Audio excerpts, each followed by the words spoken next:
Welcome to the channel. This is my first video ever.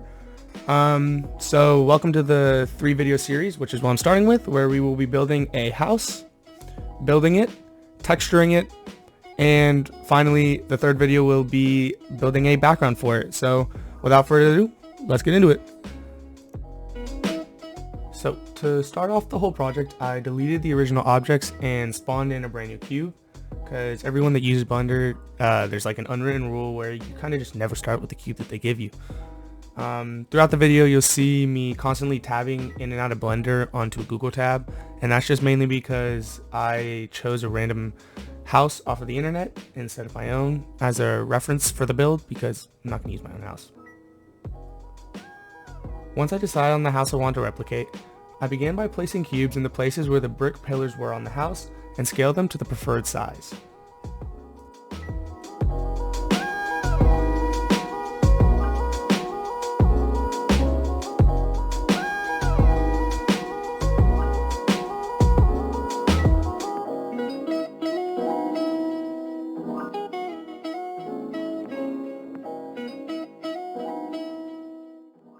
The next part was to make the pillars that I just shaped to look as brick-like as possible, and considering I'm very new to Blender, like 2 weeks new, I had no idea how to do this. So I figured I would just edge loop the pillar into a ton of mini blocks, and then individually highlight each block and extrude it outwards until I got the look that I wanted. It only took me around 25 minutes, which may not sound like a lot of time, but to me it was extremely tedious and not fun to do.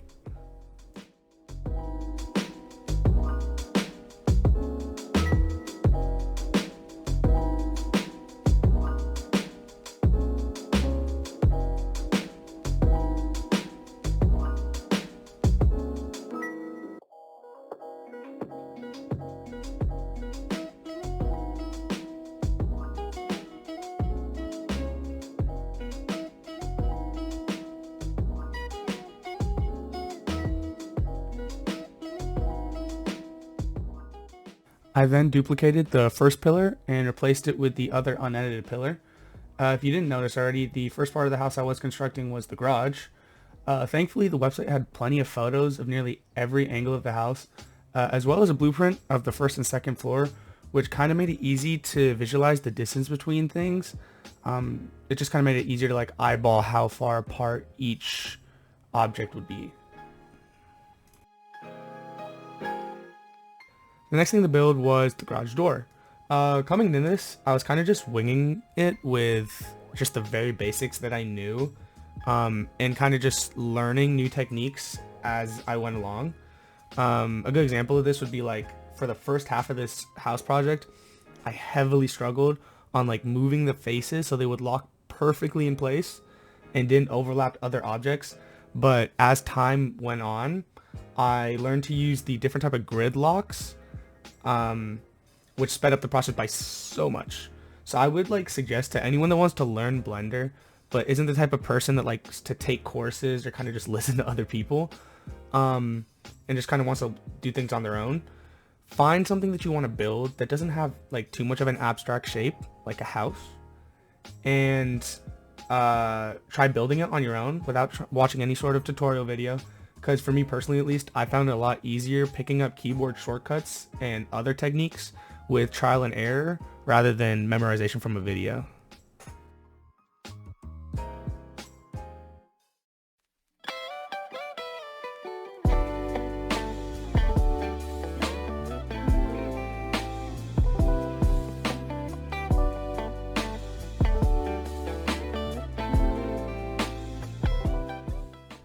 Once that was complete, it was time to make the big front window.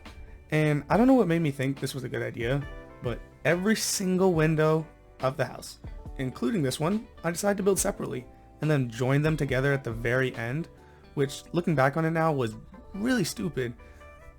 Like, I could have saved a bunch of time and energy just building them straight from the frame, but it's not how I work apparently.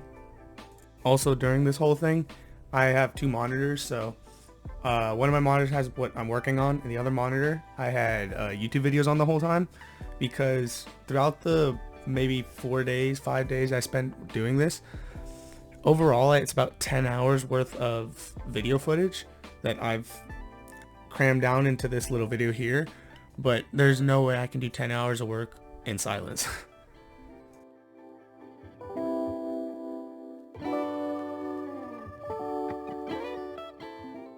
Now for the window, I wanted to make each one generally the same size, like width-wise. So I used the previously built garage door as a reference for the width of this window and a few other windows. So now all that had to be done is to extrude the faces, loop cut, and create the shape of the window from the image.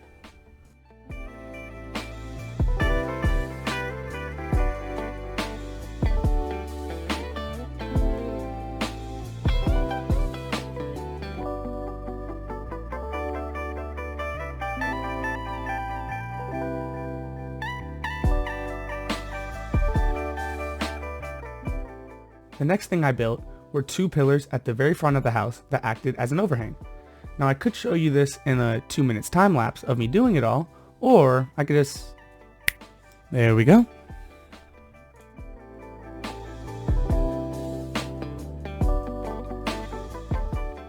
The next thing to build was the side of the garage, which had two windows, so I scaled the cube to the size of the wall, preferable, and then I edge looped two windows out and created that spot open to create the two windows.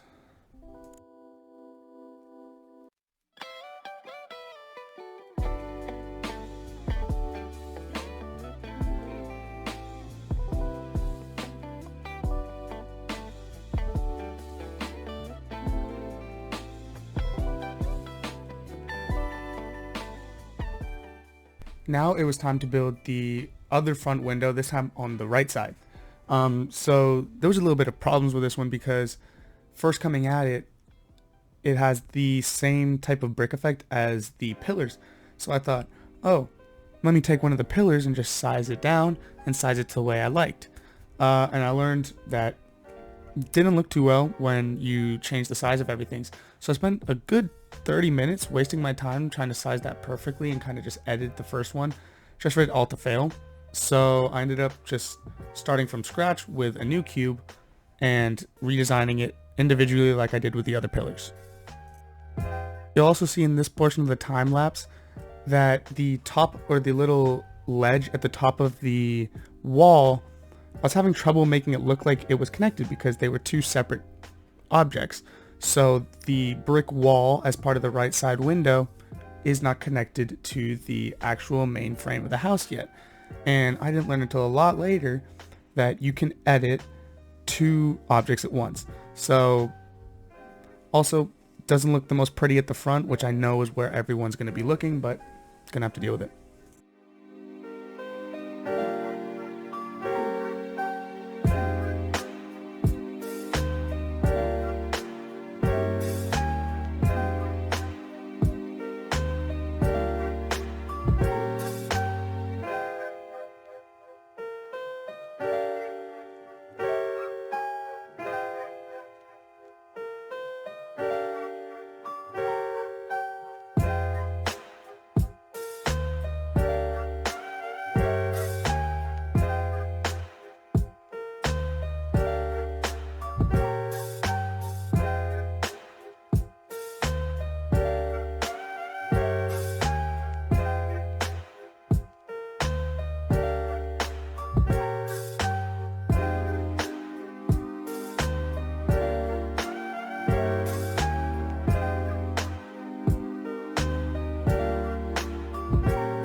To build the window for the right side, it's basically the same process as the others, where I would just use the garage door as a reference for the window. The only difference with this window is there's a little bit of a wood piece panel in the middle of it. So all I did was I took the same design as I did at the top of the garage door, and I just shrunk that down and put it into the center of the window, and then made the two windows separately. You'll also see that I touch up the side of the brick wall on the right side because I just wasn't liking the way it looked. So I just did a little bit of touch-ups.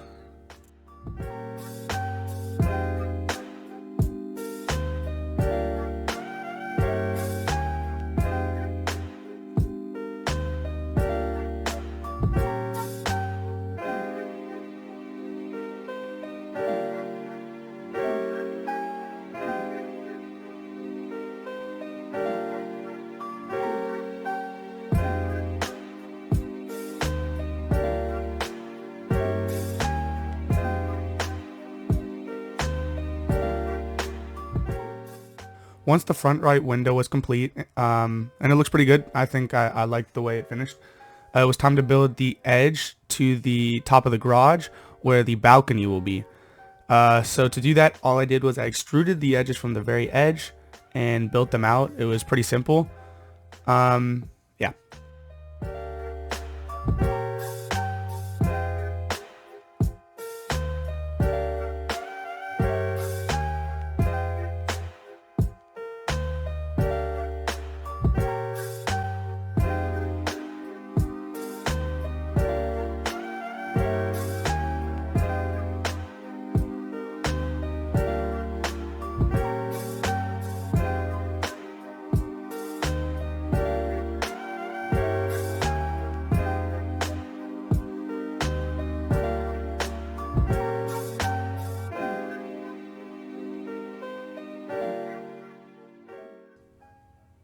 That's finished, and at this point I'm about halfway through with the whole house project, and everything's looking pretty good. And I forgot to click record on the next part, so you're gonna see a big jump to where about half the walls are done, and in the next clip you're about to see all the walls are done, and I'll be working on the 3 pillars in the backyard patio for the overhang back there. Completely forgot. I had opened up the video recording software, thought I clicked record, but I accidentally apparently clicked the photo, and because it has the same countdown effect as the video, I thought it was videotaping. So I checked back like 2.5 hours later, 3 hours, and none of it was recording, so sorry about that. It was more of just the same, just building up the walls. So now we're going to start with the 3 pillars. I started with just copying the pillars from the front of the garage and just sizing it down, but then I realized as I was doing it, I was trying to copy and paste it over 3 times.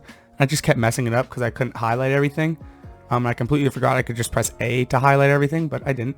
So I just decided to build all 3 of them from scratch and go from there.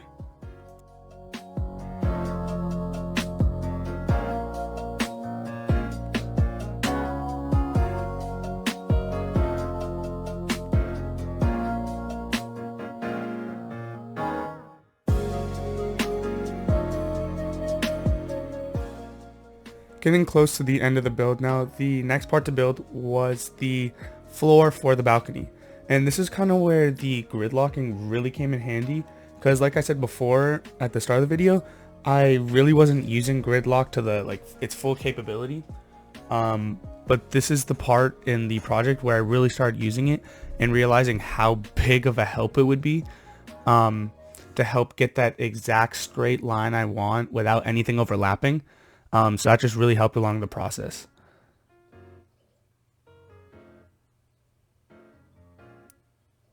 While building it, you'll see that I actually don't finish the whole floor first. And that's because I realized if I build the floor first and then the walls, the floor may overlap the walls horizontally wise. And I didn't want that. I wanted everything to be exact using that newfound grid locking that I had just learned at that portion. So what I did is I built the walls first and then I finished up the floor just so it would just snap in a little bit better.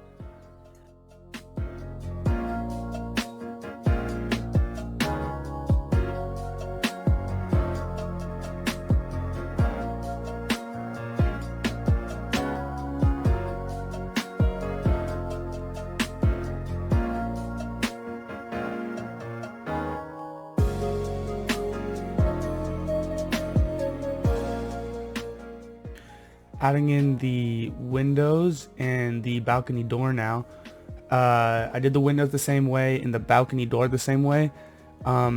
There's three doors, in this whole house being the balcony door, the backyard door, and the front door. And I kind of just built them like windows. I actually don't build the handlebars in this video. In the second part of the video where I shade and put textures to everything, you'll see the handlebars there, but I'm not gonna have a time lapse over that. I'll just add that in on my own time. So yeah.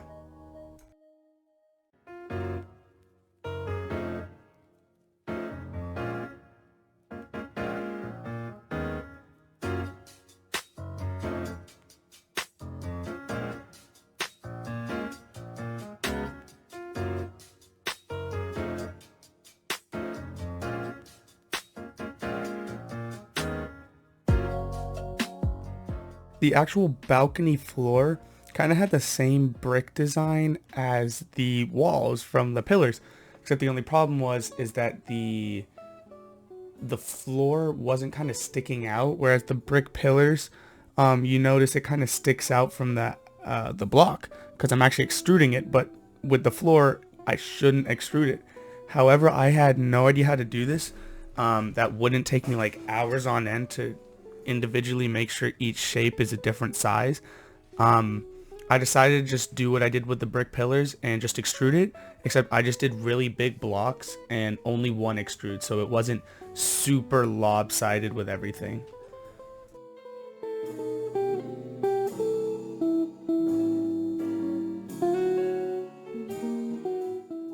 Now it was time to build the actual front door to the house. The reason I didn't do this with the rest, like at the start, was because at the time I didn't know how the grid locking works. So I just decided to skip that portion because it kind of goes inward, so it's not a flat along the wall. It kind of goes in a little bit, caves in a little bit, which is why I didn't do this until much later where I learned how the grid lock works. But now that I did know how it worked, I made the walls that went inward, and I began to cut out the shapes for the windows, the two windows at the top, and the door. The door went kind of smoothly. It was easy to make that door cut, but the two windows at the top were extremely annoying to do for no reason at all. I mean, I kept deleting the faces to make the cut, and for some reason there was some sort of like overlapping when I would extrude, which I didn't realize I was overlapping somehow, but I was. And so every time I would delete a wall, it would delete more than just I wanted. So I kept going back, Control Zing, backspacing, trying to figure out what was going wrong. But then I realized that I was too far forward to go back that far. So I decided to just delete the space I needed and to refill in the spaces that I was deleting to make those section of the windows. It was very annoying and took way more time than it needed to, but I finally got it done and it looked pretty good. And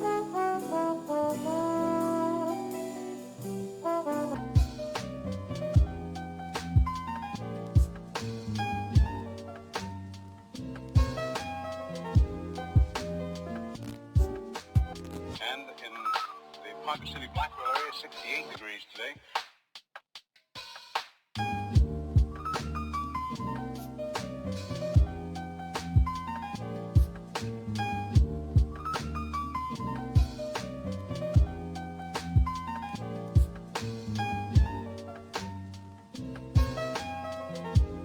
Winds southerly at about 15 with gusts of 25 miles an hour. Barometric pressure 30.00 and is rising. And no precipitation. We're about a half inch behind, correction, a half inch ahead for the year, and 1 53/100ths behind for the year so far. We'll be looking for a little bit of a change tomorrow, and of course the possibility of some scattered showers. Today, of course, there's nothing showing up on the radar. However, the satellite photo was pretty interesting. Just looking around, the house is looking pretty good so far. The next step is to build the 3 little wooden pillars that go on top of the 3 brick pillars for the backyard, for the overhang. To build this, I went along with the same design as the wooden sort of flaps on the front right window and the top of the garage door. The only difference I changed with this one is, and once I extruded the wooden panels out a little bit, I then highlighted every single wooden panel on all 3 pillars, and I just moved it down ever so slightly so it kind of looked like it had a downward curve to it. It just made it feel a little bit more realistic, and I kind of wish I did that with the rest of the wood panels in the house now, but it's already way past that, so yeah.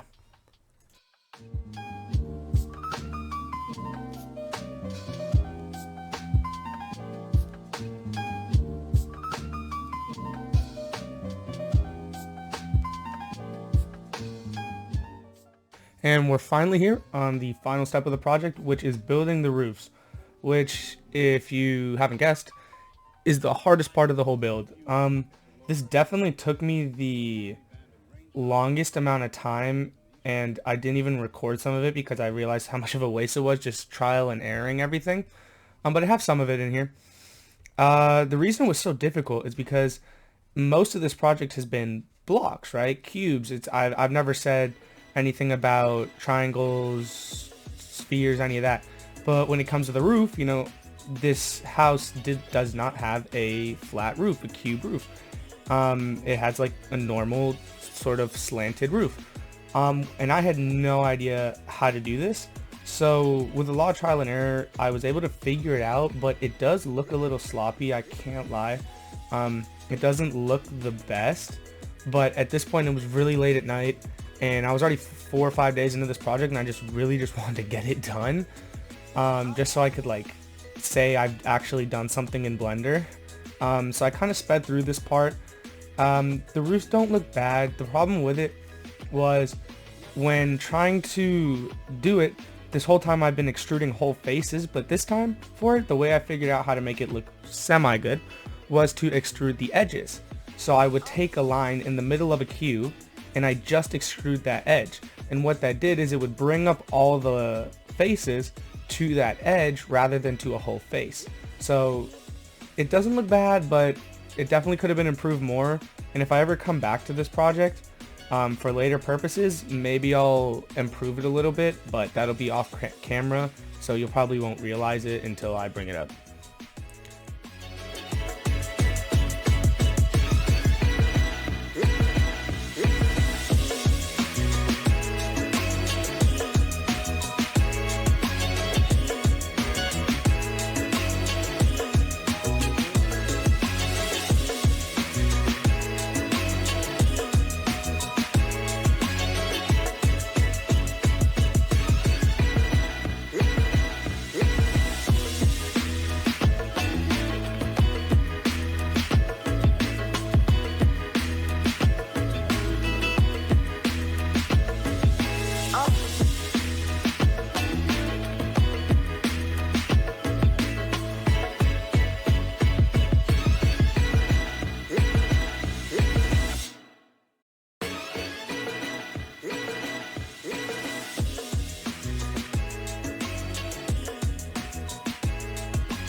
And with the roof complete, that wraps up the project. Well, most of it. I still have to do the shading and texturing, which I actually started some of the shading in this video. And when I say start, I right click and click Shade Auto Smooth. But I just messed with the settings a little bit just to see what I thought looked best, which I ended up just keeping the natural preset. But I'll get a lot more into that and try to learn that in the next video where I do texturing and shading. But with that, there's the end of the project, and see ya.